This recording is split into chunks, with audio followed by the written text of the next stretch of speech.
Are you a guest in someone else's ClickUp workspace and want to make the most of the tools available to you, even though your access is a bit limited? In this tutorial, I'll walk you through exactly how to navigate ClickUp as a guest, so you can stay productive and organized without feeling lost in the platform. By the end, you'll know how to make the most of your guest role, manage notifications, customize your view, and contribute confidently where you're allowed. Let's dive right in. When you first enter ClickUp as a guest, you'll notice several sidebars that help you move around. The first one to check out is the global navigation bar. This is kind of like the main highway. It opens up most of the communication, collaboration, and organizational features you're allowed to use. Think of it as your launch pad for getting into conversations, viewing shared documents, or joining chats with other team members. The key is you only see what's been explicitly shared with you, so don't worry if your view looks a bit different from regular workspace members.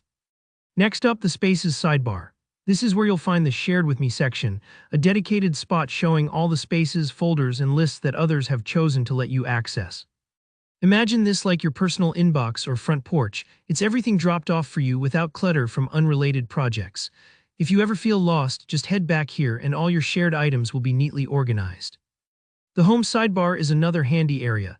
It's your home base for viewing notifications, tracking tasks, joining conversations, and even finding your favorites.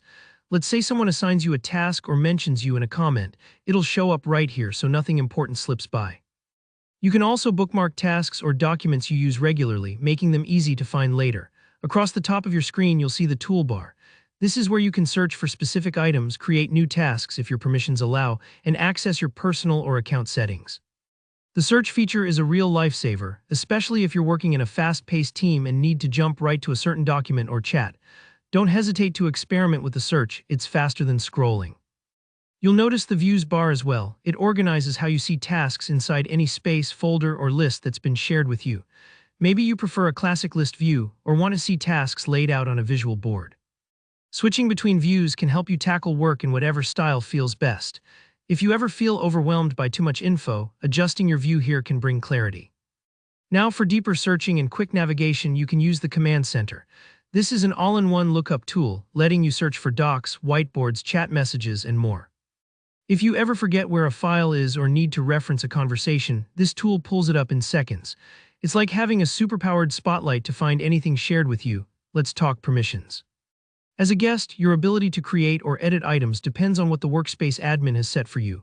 Sometimes you can add comments or edit tasks, sometimes you're just reading from the sidelines.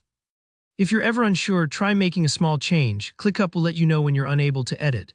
Don't worry if you hit a roadblock, that's normal and part of keeping things secure for the whole team. One more thing. You can customize your experience under personal settings. Change your theme, language, date formats, time zones, or set how you want notifications to arrive. Making these tweaks ensures that ClickUp feels comfortable and suited to your work style even if you're only a guest. And if you ever delete something by accident, you can restore it, but you won't be able to permanently delete or empty the trash. So it's like having a safety net but with admin controls in place. That's it. Navigating ClickUp as a guest can feel a bit different, but once you know where everything is, you'll be collaborating and staying organized with ease. If you found this walkthrough helpful, don't forget to hit the like button, drop any questions you have in the comments, I'd be happy to help, and make sure to subscribe for more step-by-step tutorials. Thanks for watching and happy collaborating in ClickUp.